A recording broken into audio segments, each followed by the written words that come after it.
Бияз мектеп дегеннен кейін Дәулеткерейді атап өтпейміз. Дәулеткерейдің бір әдемі күйі бар. Зерттеушілердің ішіндегі бір мына аспаптық музыканы өте жақсы, керемет ішінен түсінетін Қазақстанда бір адам, бұл Әсия Мұхамбетова деген өнертану ғылымының докторы бар. Сол кісінің бір талдауы бар. Осы күйге керемет жақсы сөйлеседі. Ол кісі былай дейді: Дәулеткерей Қосшекте әуенде екі шекке кезек беру арқылы керемет үлкен полотно жасаған дейді.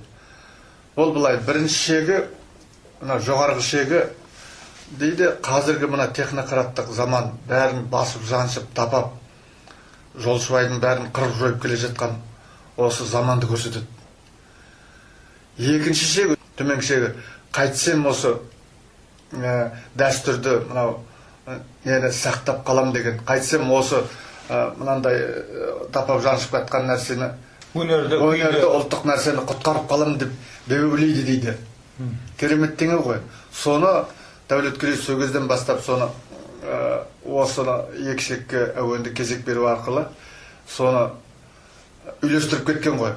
Сол әңгіме осы күнде де актуалды деп жаңағы апайымыз түйіндейді. Керемет. Сол күйді тап берейін. Дәулеткерейдің күйі Қосшек.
Бір бөлікке екен.